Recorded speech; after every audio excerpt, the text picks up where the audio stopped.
ગુજરાતમાં ભયંકર વરસાદની આગાહી, અગત્યનું કામ ના હોય તો બહાર ન નીકળવું. ગુજરાતમાં છેલ્લા 2 દિવસથી પડી રહેલા ભારે વરસાદને કારણે જનજીવન અસ્તવ્યસ્ત થઈ ગયું છે. અનેક નીચાણવાળા વિસ્તારો પાણીમાં ડૂબી ગયા છે. હવામાન વિભાગના અનુમાન મુજબ 27 ઓગસ્ટના રોજ સૌરાષ્ટ્ર તથા કચ્છના વિસ્તારો પર સિસ્ટમ પહોંચતા આ વિસ્તારોમાં ભારેથી અતિભારે વરસાદની શક્યતા છે. બંગાળની ખાડીમાં સર્જાયેલ સિસ્ટમ ગુજરાત પર આવતા રાજ્યમાં વરસાદનું જોર વધ્યું છે. હાલની સ્થિતિ પ્રમાણે આ સિસ્ટમ રાજસ્થાન અને ગુજરાત તરફ આગળ વધી રહી છે. પરિણામ સ્વરૂપ ઉત્તર, મધ્ય અને દક્ષિણ ગુજરાતમાં ધોધમાર વરસાદ વરસી રહ્યો છે. ખેરગામમાં 14 ઇંચ વરસાદથી જળબંબાકાર થયું છે.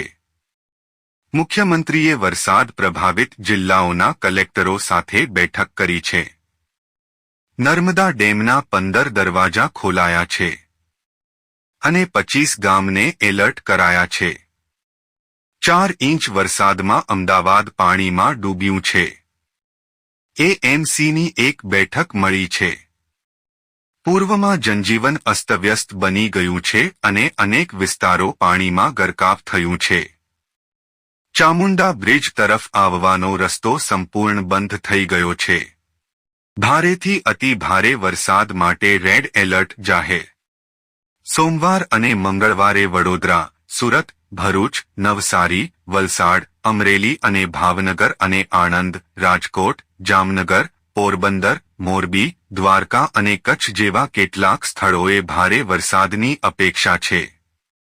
આઈએમડીએ આવા સ્થળો માટે ભારેથી અતિ ભારે વરસાદ માટે રેડ એલર્ટ જાહેર કર્યું છે. હવામાન વિભાગે આપી છે આગાહી. આઈએમડીએ જણાવ્યું હતું કે ગુજરાતમાં ચોમાસાની ગતિવિધિ ઉત્તર પશ્ચિમ મધ્ય પ્રદેશમાં ઓછા દબાણના વિસ્તારને કારણે છે, જે પશ્ચિમ દક્ષિણ પશ્ચિમ તરફ જવાની શક્યતા છે.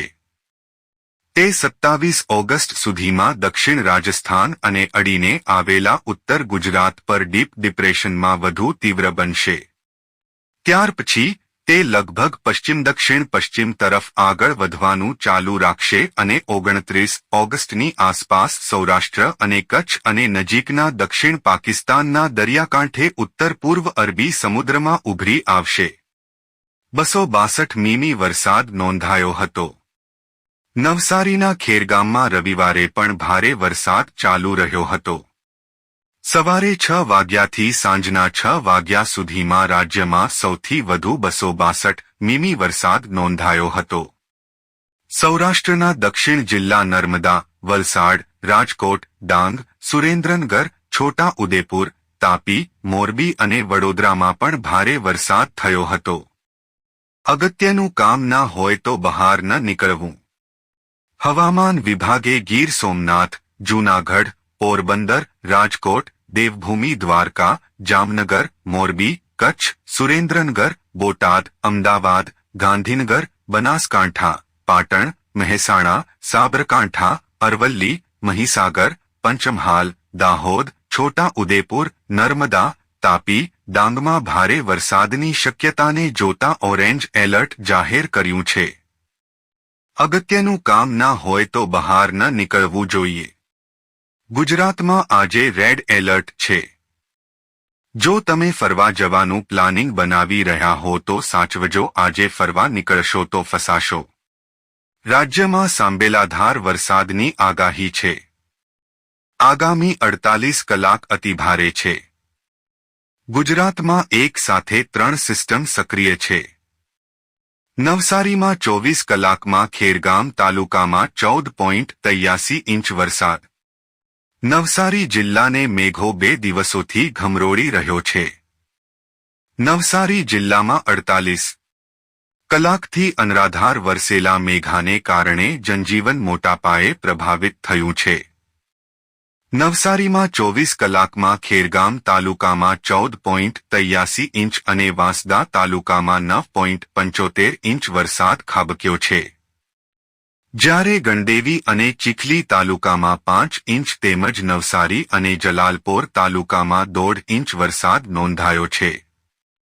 જ્યારે જિલ્લાની નદીઓમાં અંબિકા નદી તેની ભયજનક સપાટીથી 2 ફૂટ ઉપર વહી રહી છે. અંબાલાલ પટેલની ખતરનાક આગાહી. આ સિસ્ટમ જ્યાંથી પસાર થઈ ત્યાં ભયંકર પૂર અને ઘાતક સ્થિતિ સર્જાઈ છે. રાજસ્થાન, મધ્યપ્રદેશમાં જ્યાંથી સિસ્ટમ પસાર થઈ ત્યાં ભયંકર સ્થિતિ સર્જાઈ છે. અંબાલાલ પટેલે અન્ય એક આગાહીમાં જણાવ્યું હતું કે તારીખ 26 સુધી ગુજરાતના અલગ અલગ ભાગોમાં ભારેથી અતિભારે વરસાદ થવાની શક્યતાઓ છે. વલસાડ જિલ્લામાં ગત રોજથી ભારે વરસાદ વરસી રહ્યો છે, જેને લઈ વલસાડની ઔરંગા નદી 2 કાંઠે વહી રહી છે. ઔરંગા નદી 2 કાંઠે વહેતા વલસાડ શહેરના નજીક આવેલ ભાગડાખોડ ગામ સંપર્ક વિહોણું થયું છે, જેને લઈ ગામના 1500 જેટલા ગામના લોકો ગામમાં ફસાયા છે. જેને લઈ સ્થાનિકો દ્વારા ફૂડ પેકેટ બનાવી એનડીઆરએફની ટીમ સાથે ગામમાં પહોંચાડવામાં આવ્યા હતા. ગામમાં લોકોના ઘરોમાં પાણી હોવાના કારણે રસોઈ ન બની શકતી હોવાના કારણે સ્થાનિક યુવાનો દ્વારા એનડીઆરએફની મદદ લઈ ફૂડ પેકેટ બોટ મારફતે મોકલાવવામાં આવ્યા હતા.